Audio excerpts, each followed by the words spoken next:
नमस्कार मित्रों। वित्त मंत्री निर्मला सीतारमण ने अपना नवा बजट पेश कर दिया। अब वो सिर्फ मोरारजी देसाई के 10 बजट के रिकॉर्ड से एक कदम पीछे है। लेकिन क्या उस बजट का कोई फायदा हुआ है, क्या नुकसान हुआ है और क्या रिएक्शन रहा है? आमतौर पर इसे बिग बोल्ड बजट नहीं माना गया। बाजार ने तो उसको नेगेटिव तरीके से रेस्पॉन्ड किया, लेकिन वो बात खत्म हो गई।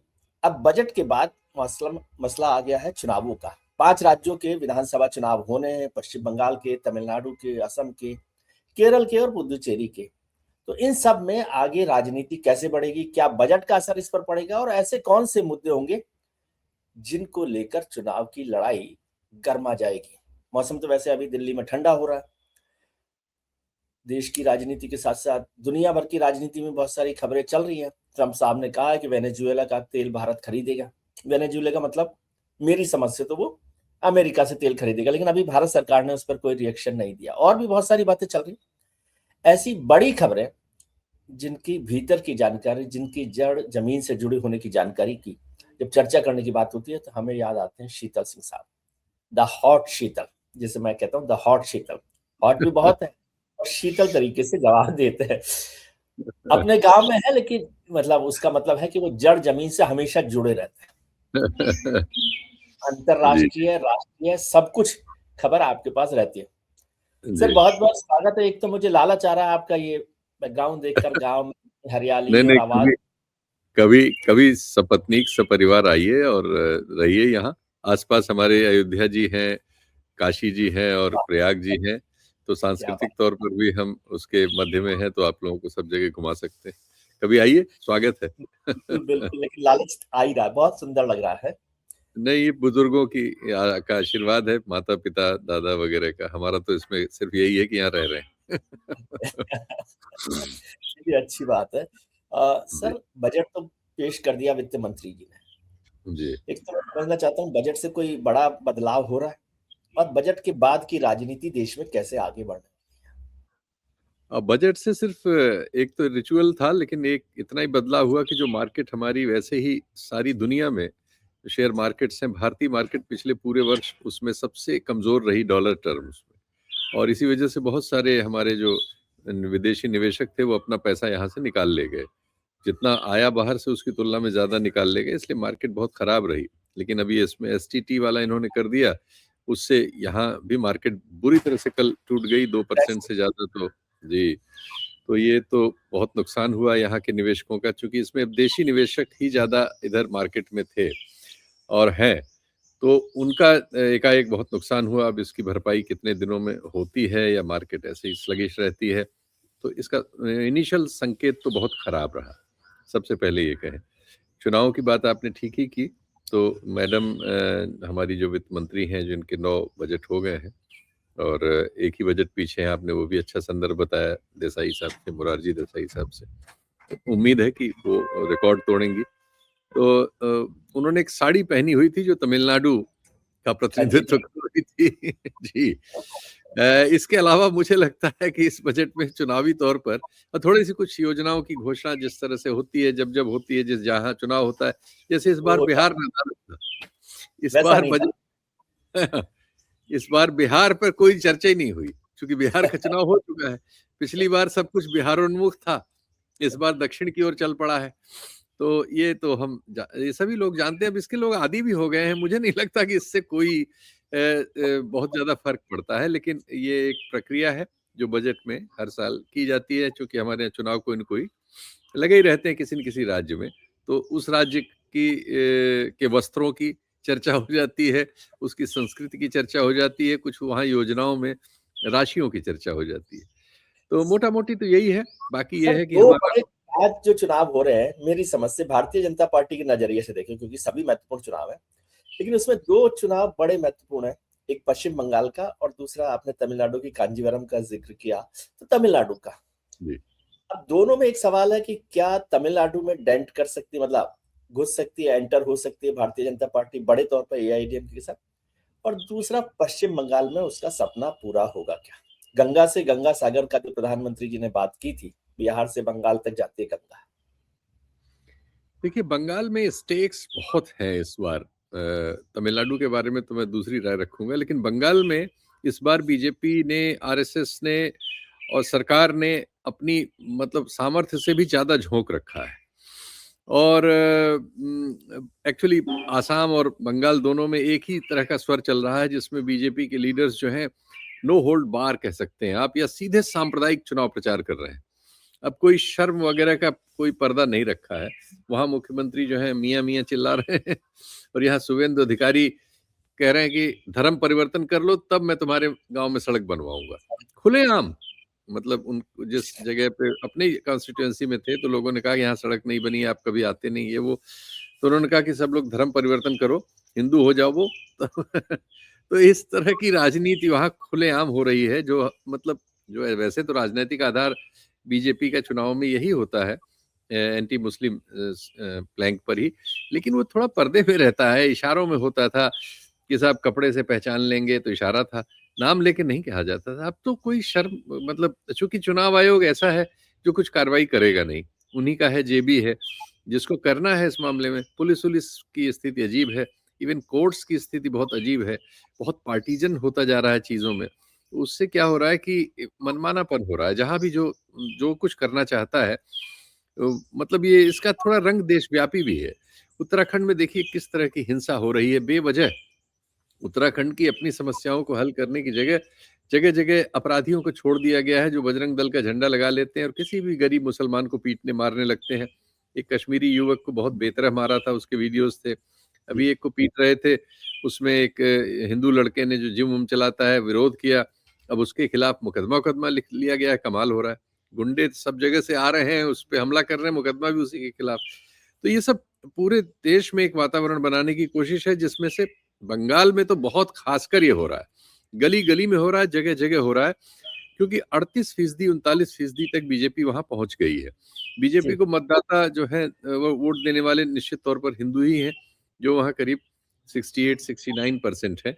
तो बीजेपी हिंदुओं में मेजोरिटी में है। अब वो उस मेजोरिटी को थोड़ा और एक्सटेंड करना चाहती है कि 3-4% अगर वो बढ़ा ले और उधर से 3-4% कम करा ले इनका ममता जी का, और अगर 2-3% सेंट्रल फोर्सेस वर्सेस भी लगेंगी वहां, चुनाव आयोग भी लगा ही हुआ है, एसआईआर की एक्सरसाइज चली रही है, जिसमें तमाम बवाल हैं, तमाम शिकायतें हैं, कोर्ट्स में हैं लोग, वो सब मिलजुल के मुझे लगता है कि बीजेपी इसे हर हाल में अपनी जीतना चाहती है बंगाल। अब क्या हर हाल में ममता बनर्जी इसको बचा पाती हैं, ये देखने की चीज होगी। मतलब काफी क्लोज इलेक्शन तो अभी ही बन गया है। अब ये देखते हैं कि क्लोज हो गया है, ममता जी के लिए थोड़ा मुश्किल हो गया है। लेकिन मैं काफी टफ हो गया। समझना चाहता था बजट के रेफरेंस में कि तमिलनाडु और केरल पे नहीं कुछ बड़ा किया, यदि पश्चिम बंगाल पे भारतीय जनता पार्टी का इतना फोकस है तो बिहार की तरह से पश्चिम बंगाल को चुनाव में फोकस क्यों नहीं किया ये बजट तो में? ये इनके रणनीतिकार जाने। मुझे लगता है कि वो उसे घुसपैठिए और उसी पर रखना चाहते हैं। तो बजट में उनके लिए उस तरह से कोई चीज एलोकेट करना संभव नहीं था। वो उस चुनाव को प्योर हिंदू मुस्लिम पे करना चाहते हैं, कर रहे हैं, मतलब करना क्या चाहते हैं, और उसमें पूरी इम्फेसिस है, घुसपैठिया वाला इशू रहेगा। इसमें कोई शक नहीं कि बंगाल है, आसाम है, उत्तर पूर्व के सारे राज्य है, और वैसे पूरा देश ही 71 और उसके पहले भी, ये देश 47 से पहले एक ही था। तो एक तरह से सिर्फ धार्मिक आधार पे इसका विभाजन हुआ। उस विभाजन की जो नकारात्मकताएं हैं उसमें यही है कि बहुत सारे परिवार इधर से उधर, उधर से इधर, आधे इधर आधे उधर वाला रिश्ता था। तो आना जाना, भौगोलिक परिस्थिति ऐसी है कि आना जाना उस तरह से किसी भी व्यवस्था के लिए रोक पाना संभव नहीं है, और इतने वर्षों बाद भी संभव नहीं हो पाया। तो बहुत सारे लोग उधर से इधर आए। पहले बांग्लादेश में बेतरह गरीबी भी थी हमारी तुलना में, आबादी बहुत घनत्व ज्यादा है, और वहां से लोग जो है रोजी रोटी के लिए भारत ही नहीं, भारत पार करके पैदल और ट्रेन और इलीगल तरीकों से पाकिस्तान और गल्फ, ईरान वीरान सब जगह ये सफाई कर्मी जो है ज्यादातर घरों वरों में पोछा लगाने और ये सब करने वाले सब बांग्लादेश से ही लोग गए हुए। तो ये एक पूरा एक चलता रहा। फिर वो रोहिंग्या वाला मामला हो गया, तो एक और फ्लक्स वहां से मतलब रंगून से भी निकला, म्यांमार से, वो भी थोड़ा बहुत हाँ गया। खैर उनकी उतनी संख्या नहीं थी, लेकिन फिर भी है। लेकिन ये जो बांग्लादेश वाला हुआ, फिर 71 में तो बंटवारे के जो नया देश बन गया बांग्लादेश, उसके बाद तो बहुत सारी हिंदू आबादी भी बांग्लादेश की और मुस्लिम आबादी भी वहां से भागी है, जिसने हमारे सीमावर्ती बहुत सारे जिलों की डेमोग्राफी बदल दी है। ये सच है। अब नहीं, उसको लेकिन कैसे टैकल किया जाए, उसको सांप्रदायिक आधार पर टैकल किया जाए या मानवीय आधार पर टैकल किया जाए, इसके दो रवैये चलते हैं। कांग्रेस वगैरह के जमाने में वो आधार मानवीय होता है और बीजेपी के लिए ये सुविधाजनक है कि उसको कम्युनल हैंडल करें, वो तो वो कर रहे हैं, लेकिन प्रैक्टिकली कुछ नहीं किया जा सकता। आसाम में हम इतने दिन से कर रहे हैं, क्या कर सकते हैं? कुछ लोगों को हम इधर से कहता हूँ ठेलते हैं। जी आपकी बात में बीजेपी ये कहती है कि भाई जिसको वो समस्या समझती है कि घुसपैठिया एक बड़ी समस्या है देश के लिए, और किसी जी भी देश में, अब तो अमेरिका का उदाहरण भी बार बार दिया जाता है कि ट्रम्प साहब भेज रहे हैं सब, तो देश में घुसपैठिया की जो समस्या है उसको सो कॉल सेक्युलर लोग उसे सांप्रदायिक कह देते हैं। घुसपैठियों को मुसलमान कहना ये आपकी फितरत है। बीजेपी के लिए घुसपैठिया घुसपैठिया है। ठीक। बीजेपी के लिए घुसपैठिया मुसलमान है और बाकी लोगों के लिए घुसपैठिया इंसान है। ये एक फर्क है इंसान और मुसलमान में। मुसलमान एक राजनीति है और इंसान जो है इंसानियत है। तो उस इंसानियत को सेक्युलर कहिए, कुछ कहिए, एनजीओ वाला कहिए, सोरोस का एजेंट कह दीजिए, कुछ और कह दीजिए, जो जो आरोप आपको लगाने हो, लेकिन दुनिया में ये धारा रहती है। दुनिया में सारे सभ्यता, जो भी सभ्यता, मानवीय सभ्यताएं हैं, अब यूरोप में ये बड़ी बहस का विषय है। बहुत सारे देशों में और कुछ पर्टिकुलर देशों में जैसे पोलैंड है, हंगरी है, वहां तो उन्होंने बंदूक लगा रखी है, कोई आएगा तो गोली मार देंगे। लेकिन बाकी यूरोप जो है उसको उस तरह से नहीं लेता। उसने बहुत सारे लोगों को अपने यहाँ स्वीकार किया है। उनसे उनको परेशानियां हैं क्योंकि वो अपने धार्मिक दुराग्रह लेके आते हैं, सांस्कृतिक दुराग्रह है, वो कल्चरली उस तरह से क्वालिफाइड भी नहीं है, अपराध बहुत करते हैं तुलनात्मक रूप में। इससे वहाँ के सब देशों में समस्या है, लेकिन वहाँ का समाज उसको उनको ठीक करने में की ओर ध्यान देता है, उन चीजों को दुरुस्त करने की ओर ध्यान देता है। वहां भी दक्षिण पंथ है जो उन सवालों को बहुत बड़ा बड़ा करके चिल्लाता है। और अब तो उनके लिए अमेरिका में एलन मस्क वगैरह चिल्लाने लगे हैं ट्विटर पे कि आप जो है यूरोप को खो देंगे और इस्लामी क्रांति और ये हो जाएगा, वो हो जाएगा, और वो डेमोग्राफी आपकी बदल गई है, लंदन में मेयर आपका नहीं है, वहाँ फलानी जगह नहीं है, ऐसा बहुत चीजें बताते हैं। तो ये बहस जो है इस तरह की सारी दुनिया में है। सारी दुनिया में शॉर्टकट यही है कि ऐसी समस्याओं पर राजनीति की जाए जिनको लेकर उत्तेजना या भावना भड़काई जा सके और जिनके जरिए जो मूल समस्याएं हैं उनको दरी के नीचे डाला जा सके। ये दक्षिण पंथ का सारी दुनिया का शगल है। जो कुछ ट्रंप कर रहे हैं, जो हमारे यहाँ इस तरह से किया जा रहा है, ट्रंप उसको अपने यहाँ दूसरी तरह से कर रहे हैं। वो इन्हीं के खिलाफ कर रहे हैं। वो खुद भी आप्रवासी हैं। वो तो यूरोप के, उनके माँ बाप तो यूरोप के थे, लेकिन अब ठीक है वो वहां के हो कह दिया उन्होंने कि, तो उन्होंने वो एक्चुअली गोरा वर्सेस है वहां, व्हाइट वर्सेस, जैसे हमारे यहाँ हिंदू वर्सेस है, वहां व्हाइट वर्सेस है। तो व्हाइट सुप्रीमेसी के घोड़े पे वो सवार है। लेकिन क्या उससे अमेरिका की अर्थव्यवस्था में उनके दौर में कोई उन्नति हुई है? हम पा रहे हैं कि समस्याएं वहां और बढ़ गई हैं, और नहीं, वो भारी असफलता की ओर बढ़ रहे हैं। यूरोप ने उनका हाथ छोड़ दिया है। उनका सबसे बड़ा सहयोगी ऐतिहासिक रूप से यूरोप अब इधर उधर, चीन जा रहा है, भारत आ रहा है, इंडोनेशिया जा रहा है, सारी दुनिया में इधर उधर बिखर रहा है यूरोप, उनसे नमस्ते करने की ओर है। लैटिन अमेरिका में वो गुंडागर्दी कर रहे हैं। सर आप क्या कहते हैं कि घुसपैठियों को घर में ही रखा जाए? नहीं, उनका हल कोई न कोई मानवीय तरीके से ही किया जाए। चूंकि आप मनुष्य हैं, आप अमानवीय तरीकों से करना चाह रहे हैं जो आप कर नहीं पाएंगे। सच्चाई क्या है? रहने का ये सिर्फ राजनीति हो रही है। आप देखिए, आपके पास तो आपने कई बार आंकड़े दिए हैं। मनमोहन सिंह ने इस पे राजनीति नहीं की, कांग्रेस ने नहीं की, लेकिन उन्होंने करीब 80,000 लोगों को बांग्लादेश वापस भेजा। ये इस पे राजनीति कर रहे हैं, इन्होंने 4,000 लोगों को बांग्लादेश भेजा।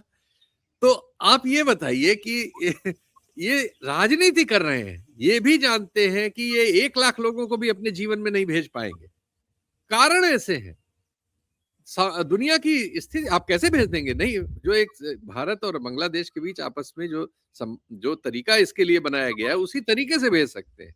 उस तरीके से आप 4,000 लोगों को भेज पाए हैं। दूसरे तरीके से आपने जब जब कोशिश की, आप अदालतों में फंस गए या उनके लोगों ने फिर वापस ठेल दिया। आसाम से कई बार इस तरह का होता है, 100-200 लोगों को हम इधर से उधर ठेल देते हैं, गरीब लोगों को डंडा मार के, हमारी पुलिस उधर से उनकी पुलिस डंडा मार के इधर ठेल देती है। इससे कोई चीज हल हो रही है क्या? रिजल्ट क्या है कि मनमोहन सिंह के जमाने में 80,000 आपने वापस किए और इनके जमाने में 4,000 वापस किए। तो ये है, लेकिन हल्ला इनके जमाने में बहुत भारी है, घुसपैठिया हटा दूंगा, फेंक दूंगा। तो इनका सरकार का एक रंग रहता है और हल्ला मचाने वाला और वोट लाने वाला जो मशीनरी है, जो इस उसका पे सांप्रदायिकता का की रोटी सेकती है, उसका शोर डिफरेंट रहता है। उसके हिसाब से वो मार काट के भगा देगी, कुछ नहीं कर पाएगी। लेकिन तो लोग ये कहते हैं ममता बनर्जी 10 साल से 15 साल अब हो जाएंगे उनके चीफ मिनिस्टर रहते हुए, तो जी। एंटी इनकम्बेंसी भी तो होती है। आप जैसे लोग जो चुनाव विश्लेषक हैं, वो कोई सरकार होती है बीजेपी की तो 5 साल में आपको एंटी इनकम्बेंसी याद आती है। और ममता बनर्जी यदि हार जाए तो वो एंटी इनकम्बेंसी नहीं होगी, केवल सांप्रदायिकता का रंग होगा। क्या आपको लगता है कि नहीं, एंटी इनकम्बेंसी बीजे ममता बनर्जी के खिलाफ है और बीजेपी जो बिल्कुल। अमित शाह कह रहे हैं कि 2/3 सीटों तक पहुंच जाएगी, ऐसी संभावना आप देख रहे हैं? देखिए, एंटी इनकम्बेंसी तो है ही है। उनके खिलाफ 50% से ज्यादा वोट पड़ रहा है। वो वोट उनके एक साथ नहीं है। लेफ्ट कांग्रेस का अलग है, बीजेपी का अलग है। एंटी इनकम्बेंसी है ही है। एंटी इनकम्बेंसी ही इस तरह के रूपों में प्रकट होती है। सवाल ये होता है कि एंटी इनकम्बेंसी के नाम पर चुनाव लड़ने में जोश पैदा नहीं होता। उसमें वो एड्रेनलिन गर्म नहीं होता। वो हाँ, वो कार्यकर्ताओं को बूथ पे लड़ाई करने के लिए नहीं भेज सकता। एड्रेनलिन गर्म करने के लिए। और दूसरे जो ये राजनीति एंटी इनकम्बेंसी की कर रहे हैं, वो थर्ड पोजीशन में है, कांग्रेस और लेफ्ट वाले। लेकिन जो राजनीति घुसपैठिए वाली और मुसलमान हिंदू वाली हो रही है, वो आमने सामने हो गए। मुसलमान जो है ममता जी के साथ है और हिंदू जो सांप्रदायिक हो चुके हैं वो बीजेपी के साथ है। और जो नॉर्मल आदमी है वो बीच में बहुत छोटा उनका सेक्शन रह गया, 10-15%। ये फर्क होता है। जी। अब तो हुमायूं कबीर भी है मुसलमानों के साथ खड़े होने के लिए। हाँ, ये एक फैक्टर भूल गया था मैं, आपने बहुत अच्छा जिक्र किया। इस बार ये फैक्टर आएगा। हालांकि पिछली बार भी जो था, एक फुरफुरा शरीफ वहां पे एक है। जी। बिहार और वो अपनी अलग दुकान चलाए हुए थे। उनकी रैलियों में बहुत भीड़ हो रही थी जब हम लोग वहां गए थे। दुर्भाग्य से कोविड था उस जमाने में, लेकिन उनकी रैलियों में बहुत भीड़ हुआ करती थी। तो हम लोगों को लगता था कि इस बार वो इस लेफ्ट और कांग्रेस वाले ग्रुप के साथ थे। लेकिन वो सिर्फ अपना एमएलए एक जीत पाए, बाकी वो कहीं कुछ नहीं जादू कर पाए। तो बिल्कुल इसमें संभावना है कि कबीर साहब जो बाबरी मस्जिद वहां बनाने में लगे हैं और उनके साथ AIMIM का गठजोड़ हो रहा है, ये चीज वहां बीजेपी के लिए एक बहुत सहूलियत पैदा करे, ऐसी संभावनाएं जताई जा रही है। लेकिन फिर भी पता नहीं, क्योंकि पिछली बार भी ये शंका थी, लेकिन बाद में सब लोग तृणमूल की ओर घूम गए। इस बार भी ये शंका है, देखना है कि वो किधर घूमते। नहीं, जैसे उदाहरण के तौर पर मतलब हुमायूं कबीर को याद करते हुए मुझे बिहार में प्रशांत किशोर जी याद है। हो सकता है वो नाराज हो जाए मेरी इस बात से, लेकिन वो पंजाब में भी एक सज्जन थे, मैं नाम भूल रहा हूं उनका, जिनको लेकर दिल्ली में बड़ा हंगामा होता था कि वो पूरी की पूरी पॉलिटिक्स को बदल देंगे। लेकिन वो फ्रिंज एलिमेंट से ज्यादा साबित नहीं हुए, क्योंकि वोटर समझता है कि उसे किसकी सरकार चुननी है, और जब तक लोग सरकार बनाने या बदलने की स्थिति में नहीं हो तो उनके साथ बहुत कम लोग जाते हैं। आपको ऐसा लगता है? बिल्कुल आपने सही पकड़ा है। एक्चुअली ये इस तरह की कोशिशें हमारे समाज में होती हैं, वो हर बार केजरीवाल की तरह दिल्ली में सफल नहीं होती। नहीं होते। और केजरीवाल भी सिर्फ दिल्ली में सफल हो सके, एक बड़ी म्यूनिसिपैलिटी में। जी। लेकिन उन्होंने उनकी पार्टी 425 सीट लड़ी थी उस चुनाव में, लोकसभा के, और एक भी वो नहीं जीते थे। एक्चुअली वो 4 जो पंजाब से जीत के आए थे, वो उनके जीते हुए नहीं है। वो पंजाब में एक दूसरा विक्षोभ है। हाँ, उस उसके विक्षोभ में उन्होंने आम आदमी पार्टी को चुन लिया, तो आम आदमी पार्टी के 4 जीत गए। और उसी की वजह से वहां 2 बार उनकी सरकार, मतलब सरकार बन गई उनकी 2 बार, मतलब अच्छा चुनाव लड़ गए। अब की बार उनको उस सब चीजों का पता लगेगा। तो ये जो है बहुत मतलब बहुत छोटे भूगोल में तो कहीं कहीं ये काम करता है। लेकिन ये एक बड़े राज्यों में जिनमें काफी बड़ी आबादी है और जिनमें बहुत सारे छोटे छोटे नुआंसेस मिलके एक बड़ी नाव पे सवार होते हैं, वहाँ ये संभव नहीं होता। और आपने बिल्कुल सही उदाहरण दिए कि इस तरह के जितने भी प्रयोग हुए हैं, वो नहीं हो पाता उस तरह से। और जो पिछली हमारी कथित सफलताएं हैं, उसमें हमेशा ये रहा है कि जो भी विपक्ष मौजूद रहता है, ये सब एक जगह जब आता है, तो वो एक रेवड़ में बदलता है, और अगर उसको एक नेतृत्व भी ऐसा मिल जाता है जिसकी रीच है, जिसको लोग पसंद कर रहे हैं और जिसको मीडिया वगैरह में कवरेज मिल रहा है, वो बहुत महत्वपूर्ण है। तो तब उसमें कोई चीज आगे बढ़ती है, चाहे वो जेपी मूवमेंट में रहा हो, वीपी मूवमेंट में रहा हो, या अन्ना मूवमेंट में भी रहा हो। जी। तो घुसपैठिए से बीजेपी चुनाव जीत सकती है कि नहीं जीत सकती बंगाल का इस बार? भाई गरम तो काफी कर लिया है, गरम काफी कर लिया है, और बहुत एक्टिविटी है। और और फर्क भी बहुत ज्यादा नहीं है, कोई इतना बड़ा फर्क नहीं है नहीं 38 नहीं से। नहीं, बीजेपी ने इससे बहुत ज्यादा बड़े फर्क मैनेज किए हैं। हाँ, ऐतिहासिक तौर पे उसने चुनाव में त्रिपुरा वगैरह में बैठ के, हालांकि वहां वो संख्या कम है, लेकिन फिर भी बैठ के उन्होंने छांटा कि जो लोग कांग्रेस को और दूसरों को वोट देते हैं, उन सब उन वोटरों को, वहां तो 10-15 लाख लोगों को ही उनको टच करना था। 15 लाख लोगों को फोन कर करके उन्होंने बीजेपी में कर लिया और एक चुनाव जीत लिया। और लेफ्ट वाले जो है पुराने तरह के थे, रिक्शे में बैठ के उनके मुख्यमंत्री ऑफिस आते थे, पत्नी उनकी रिक्शे में बैठ के जाती थी, बहुत भले आदमी थे मानिक सरकार, वो सारी हाँ, भलाई के साथ चुनाव हार गए। तो आज के दौर की तकनीक जहां तक चुनाव लड़ने की है, और उसमें साधन संपन्नता, सरकार का हस्तक्षेप, चुनाव आयोग उनकी जेब में, कोर्ट्स में भी वो काफी मैनेज कर लेते हैं, और इस सब चीजों का मिलजुल के बहुत फर्क पड़ता है। ये चीजें बीजेपी के अनुकूल हैं। इसलिए आपके एक कार्यक्रम में रह के कह के मैं ऑलरेडी फंसा हुआ हूँ। तो मैं अब इसको देखता हूँ कि कहाँ ये जाता है। जी। नहीं, बंगाल में जितना है उतना है। असम में तो मुख्यमंत्री जी ने कह दिया कि हम उन 22 सीटों पर चुनाव ही नहीं लड़ेंगे जहां पर मुसलमान उनको वोट नहीं देते या मुस्लिम डोमिनेंस है। तो वहां तो और ज्यादा स्ट्रांग तरीके से आप देख रहे हैं इस इशू। वहां एंटी इनकम्बेंसी भी इस बार काफी है, लेकिन इसलिए वो और ज्यादा कम्युनल ढंग से चीजों को पेश कर रहे हैं। और इवन इस मामले पे तो शिकायत वकायत हुई है, कोर्ट में लोग गए हुए हैं, देखिए क्या होता है। लेकिन उनकी ओर से भी तर्क गढ़े जा रहे हैं। फिर भी इसी मामले से वो इसलिए कहना चाह रहे हैं कि वहां वो लड़े भी तो नहीं जीत सकते, तो वो एक इसको इशू बना लेंगे कि हम वहां लड़ ही नहीं रहे हैं। और वो तो हर चीज को उस तरफ ले जाएंगे जो कम्युनल लाइंस पर लोगों को गॉबल करे, और मुद्दों पर न जाए।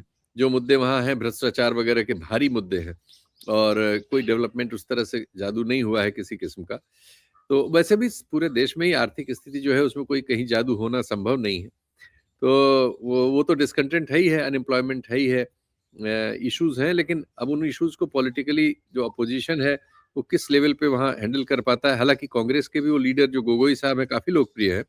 गौरव और गोगोई। जी, तो वहां भी लड़ाई होगी। वो आसाम भी एक टफ टराइन है, लेकिन यह है कि कम्युनल लाइंस काम करती हैं, और बीजेपी की साधन संपन्नता और इंस्टीट्यूशंस पर कब्जा उसके फेवर में जाता है। लेकिन जैसे गौरव गोगोई, कांग्रेस ने तो पिछली बार आईयूडीएफ के कैंडिडेट को ही हरा दिया 10 लाख वोटों से, मुस्लिम वोटों को। तो क्या आपको लगता है कि वहां मुस्लिम वोट आईयूडीएफ की बजाय कांग्रेस के साथ रहेगा? देखिए, मुस्लिम वोट्स में बेचैनी है, मुस्लिम समाज में बहुत बेचैनी है, क्योंकि ये जो वर्तमान शासन है इसमें उनका उत्पीड़न हो रहा है। वो निशाने पे हैं, उनका नाम लेके सब जगह हो रहा है, खुलेआम हो रहा है, मुख्यमंत्री के स्तर पर उनको कहा जा रहा है। तो ऐसे डिस्टर्ब माहौल में कई बार ऐसा होता है कि वो भी अपने धार्मिक आधार पर ध्रुवीकृत हो जाते हैं। तो अब चुनाव दर चुनाव ये, और क्षेत्र दर क्षेत्र इसका करेक्टर अलग अलग होता है। कोई बहुत एक फार्मूला नहीं है कि ये मान लिया जाए कि ऐसा ही होगा, और ये भी नहीं है कि ऐसा नहीं होगा। तो चुनाव में ही देखना होगा इसको, जब चुनाव शुरू हो, कि लोग क्या फैसला कर रहे हैं। लेकिन दोनों धाराएं हमेशा विद्यमान रहती हैं। जी। एक कॉम्प्लेक्स चुनाव है तमिलनाडु का। आपने कहा कि तमिलनाडु पर बात करें, जी जी तमिलनाडु जी। थोड़ा सा कॉम्प्लेक्स लग रहा है। एक तो सनातन के खिलाफ जो पूरी धारा तमिलनाडु में चलती रही है, खासतौर से डीएमके के राज में, वो अपने आप में ताकतवर है। लेकिन सनातन के खिलाफ वाली धारा के खिलाफ जो लोग खड़े हो गए, उन्होंने भी एक मजबूत स्तंभ बनाया। और बीजेपी तो पिछले 10 साल से वो तमिल काशी संगमम और तमिल संगमम, सेंगोल पार्लियामेंट में और तमाम चीजें कर रही है। और मैं देख रहा हूं कि राज्यों में यदि देखा जाए तो देश में सबसे ज्यादा बड़े मंदिर तमिलनाडु में है। तो इतने बड़े मंदिरों के बाद और एक सनातन का एक बड़ा वोट बैंक होने के बाद भी क्या एंटी सनातन धारा वहां पर अब भी बरकरार रहेगी, या एक ऐसा स्पेस बन गया जिसको बीजेपी कैप्चर करना चाहती है, भले ही देखिए, एआईएडीएमके के साथ हो? वहां बीजेपी ओपनली सनातन पॉलिटिक्स नहीं करती है, इसको वो आरएसएस और दूसरे संगठनों के जरिए नीचे से करती है।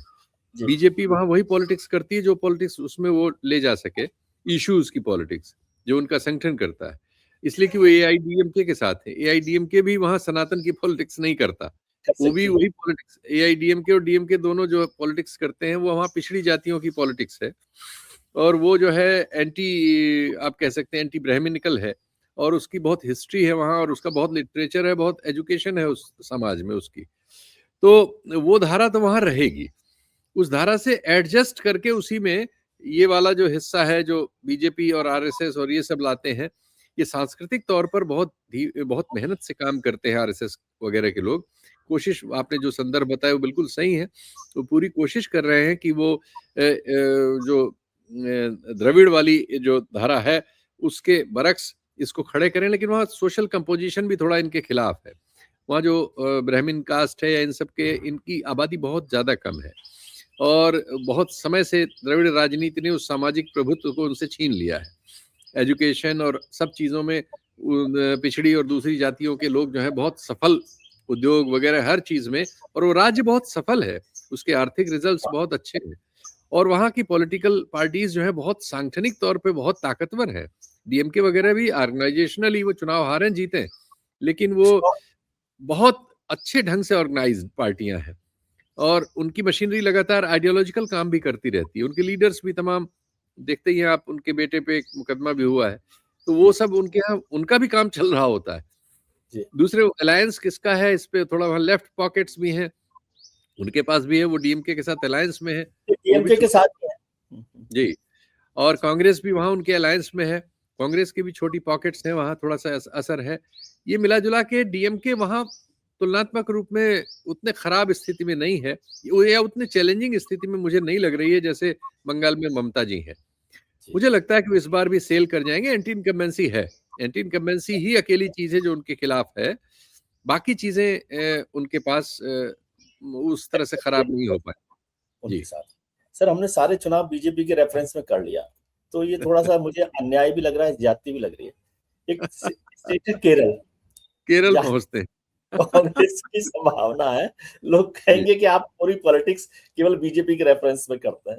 जी क्या जी। आपको लग रहा है कि इस बार केरल में कांग्रेस गठबंधन या यूडीएफ वहां पर कुछ कर सकता है, बेहतर परफॉर्म कर सकता है, सरकार बना सकता है? मुझे लग रहा है कि अब जब शशि थरूर भी मिलने पहुंच गए राहुल गांधी से, तो केरल अब की यूडीएफ को जीतना चाहिए।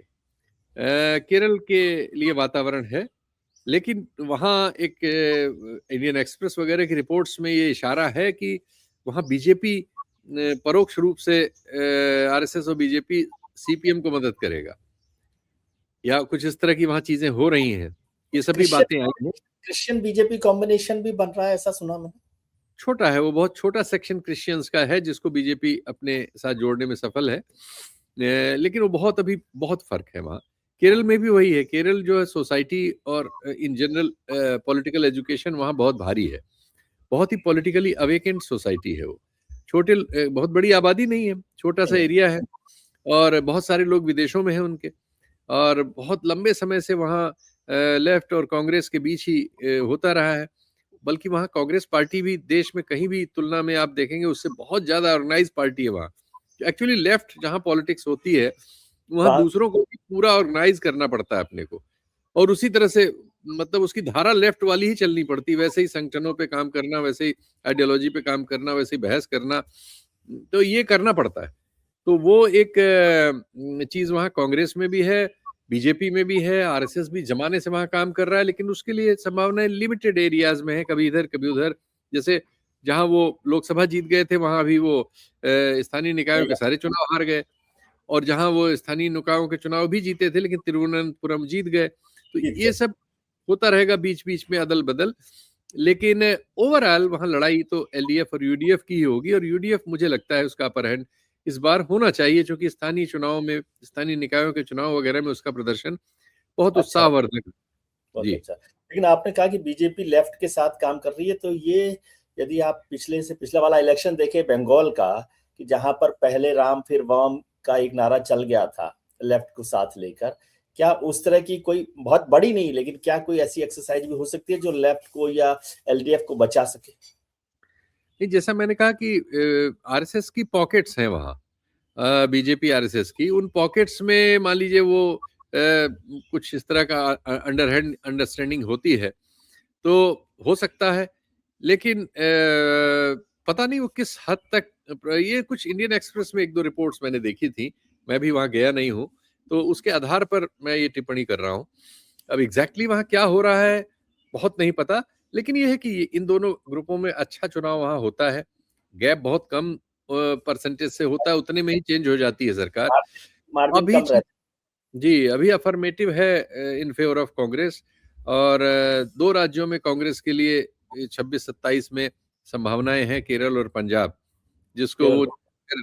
हाँ, अगर अपना संगठन वगैरह के झगड़े खत्म कर ले गए तो उनके फेवर में जाना चाहिए। लेकिन उनके यहाँ सांगठनिक झगड़े-वगड़े बहुत हो रहते हैं।